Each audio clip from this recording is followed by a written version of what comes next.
So Nate, it's not been the smoothest start to this Las Vegas Grand Prix weekend. Of course, we had a session stopped after 8 minutes, then another session delayed by 4 hours, 5 hours. Yeah, at least that time. Yeah, and then the fans told to leave before the session actually got underway. So of course we had all of that on Thursday night. Then today, Friday, we heard from F1 that there was a statement coming out. When it finally arrived, it was there, but there wasn't much of an apology, was there? No, and it was a long statement as well, so we spent a long time searching through it. Really, really strange, I think, because, the first line of that, I think, should have been, we're sorry for the disappointment caused to fans.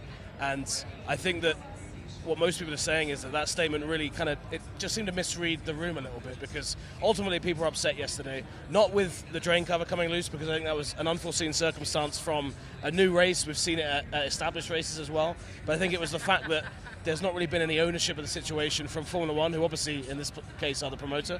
So yeah, very, very strange. And then I think, just to add insult to injury, the fact that then we got another statement which said that instead of a refund, in lieu of a refund, the fans that had a one-day ticket would get that $200 voucher for merch, not just Formula One merch, not Formula One merch, but for Las Vegas GP merch. So if you did watch just 8 minutes of running, you've got a $200 memento now if you want to cash in on that, of course. Which I just think the whole thing was really, really clumsily done, and I think from Formula One's perspective, handled pretty badly from a comms perspective.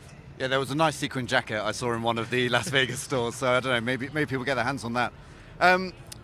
Given the way that F1 came into this event, they hyped it up so much, they made such a big thing of it, they had the launch show and everything.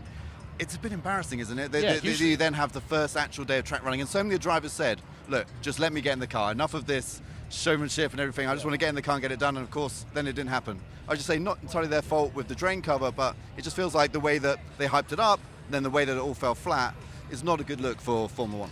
It's not, and you're right about the hype. I mean, obviously Max Verstappen coming into this week was literally stood just over there, just away from us, when he said that it was 99% about the show this weekend, 1% about the sport, and funnily enough, they got a bit of both wrong yesterday with that. So, I don't know, I think that it's not going to define the race, hopefully, if you're Formula One. It's not the sort of thing where everyone's going to talk about that, but I think it's left a sour taste in people's mouths, and if things go wrong from this point, if the qualifying or if the race doesn't go by without a hitch, then I think they're okay. But if there's more problems, people remember this, and I think the biggest takeaway I had about the whole thing was a criticism of this race has been that really Formula One has run roughshod over people in Vegas. They've come in here like a wrecking ball.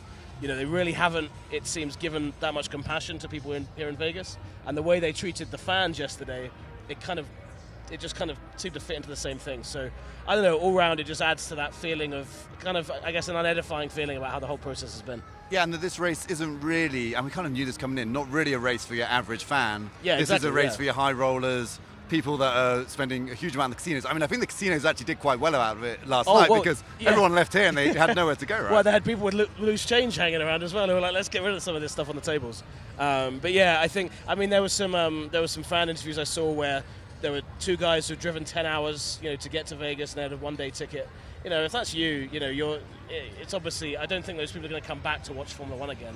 And ultimately, that's, this race was about appealing to the US fan base, but also making new fans and being glitzy and glamorous. And in terms of the on-track product, it looks spectacular. So from that point of view, that's what Formula One came here for. They've ticked that off. But yeah, for them, I think to have got it so wrong, I think that it's just widened that gap between the elite and the high rollers that you mentioned and the ordinary fan, because I just don't get the impression this event is for the ordinary person, and they haven't done anything to disprove that yet. Okay, well, let's end on a high at least for Formula One. How spectacular has this race looked on TV and from what you've seen around the city as well? Yeah, it's looked amazing. I think in terms of the street circuit, I can't work out how much I like the actual track itself.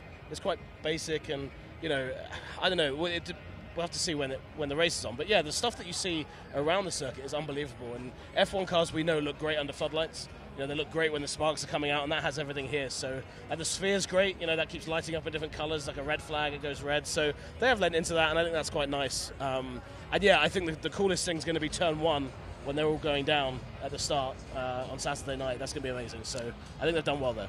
Yeah, I stood trackside of the strip during a couple of the practice sessions, and It is impressive, and it's just surreal, actually. Yeah. You're there, you've got the casinos around you. I was right next to the Paris casino with the fake Eiffel Tower and everything, and then you look over your shoulder and there's cars zipping past at 220 miles per hour.